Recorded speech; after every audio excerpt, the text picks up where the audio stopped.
अच्छा भट्टी साहब, एक बात ये बताएं कि रजब भट्ट और उनके साथियों से आपकी अब सुलह हो गई, ये इत्तला मार्केट में है।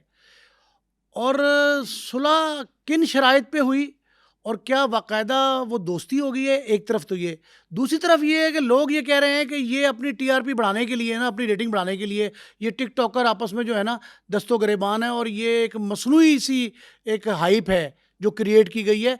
ये इस तरह का माहौल पुरतशद्दुद है नहीं, ये जानबूझ के अपनी तशहीर की खातिर ऐसा कर रहे हैं। दोनों बातों का जवाब चाहिए। सर बात इस तरह है कि फेम, अगर फेम वाली बात हो ना तो फेम 2000 मुझे 12-13 से लोग जानते हैं, इनसे पहले के जानते हैं मुझे लोग। और जिस तरह का बंदा होता है ना उसको उसी तरह के फॉलो करने वाले लोग होते हैं। तो मैं जिस तरह का मेरा ज़हन है या जो मैं करता हूँ मुझे लोग भी उसी तरह के फॉलो करते हैं।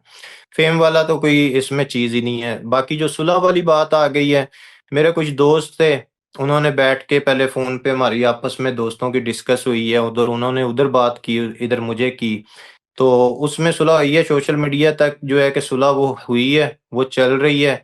लेकिन ये नहीं है कि कल को फिर जिस तरह अभी साहबा के ऊपर नारेबाज़ी हुई थी, या वो देखें ना जी, वो कहते हैं 2 साल पुरानी वीडियो है, तो फिर इसका मतलब तो मैं तो यही कहूँगा ना कि 2 साल से ये काम होता आ रहा है कि आज वो 2 साल वीडियो निकल आई है, तो फिर वीडियो तो है ना, चाहे गुस्ताखी जो होती है, वो चाहे नई हो या पुरानी हो, गुस्ताखी तो मैं समझता हूँ गुस्ताखी ही होती है। वो वीडियो 2 साल पुरानी है या 3 साल पुरानी है। तो अगर ले सुलह हो गई है, चल रही है सुलह, उसने भी वीडियो बनाई कि अगर मैंने ये जो नारा लगाया था अगर गलत है, उसने भी माज़रत की है, तो हमने भी बात खत्म कर दिया। लेकिन कल को फिर कोई चीज़ ये करते हैं गुस्ताखी, तो मैं फिर भी उसी रूप में मिलूँगा इनको।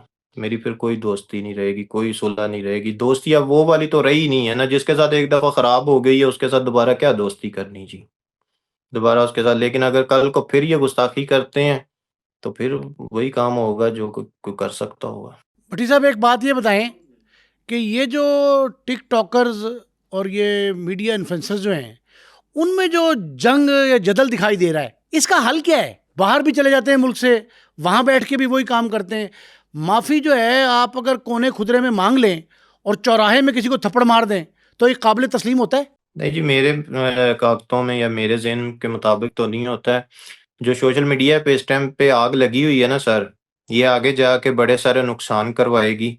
उसका मतलब उसकी वजह ये है कि जो बाहर के लोग बैठे हुए हैं ना, उनके पास पैसा भी है, सब कुछ है। पाकिस्तान से लोग बैठ के लोगों के बाहर जो कंट्रियों में बैठे हुए हैं, उनकी माँओं-बहनों को गालियाँ निकाल रहे हैं। लोग टिकटॉक के ऊपर लाइफ़ों के ऊपर असला लेके बैठे हुए हैं, वेपन लेके बैठे हुए हैं, वहाँ पे नीचे रख के तो उसको वो बुलेट मारते हैं और धमकियाँ देते हैं लोगों को, ठीक है? तो वहाँ से फिर जब कोई बंदा बाहर बैठा होता है, तो वो कहता है यार, अगर जिस तरह वो गिफ्टिंग कर रहा है रात को 20 लाख रुपए की टिकटॉक के ऊपर, वो कहता है यार मैं अपनी ज़ात के लिए या अपनी इज़्ज़त के लिए या अपनी फैमिली की इज़्ज़त के लिए इसको 2 लाख रुपए मैं मरवा क्यों ना दूँ वहाँ पे? वहाँ से माहौल ख़राब हो रहा है जी। क्या हल क्या है इसका? हल हमारे अदारे निकाल सकते हैं जी, इस पे कोई टीम बनाई जाए कि जो टिकटॉक पे गंदी punishment लड़कियाँ कर रही हैं या लड़के करवा रहे हैं, पाकिस्तान से बैठ के बहुत कुछ हो रहा है। और सोशल मीडिया पे, फ़ेसबुक पे, हर जगह पे अगर एक टीम बन जाए ना पाकिस्तान में, सिर्फ़ सोशल मीडिया के लिए, टिकटॉक के लिए, कि ये जो कपड़े उतार के कर रहे हैं या गंदी चीज़ें कर रहे हैं, उनके लिए एक टीम बन जाए, 5 से 10 गिरफ्तारियाँ होंगी, सब ठीक हो जाएँगे। या जो बाहर से बैठ के कर रहे हैं, उनके पासपोर्ट ब्लॉक किए जाएँ कि जब वो पाकिस्तान एयरपोर्ट पे उतरेंगे, तो उनको गिरफ्तार किया जाए, सब ठीक हो जाएगा सर। ठीक है? टिकटॉक लाइव बैन है, कैसे चला रहे हैं, कैसे बाहर की कंट्रियों की, यूके की और बाहर की कंट्रियों की सिमें आ रही हैं पाकिस्तान में, फिर वीपीएन यूज़ करके उसको लाइव चला रहे हैं लोग।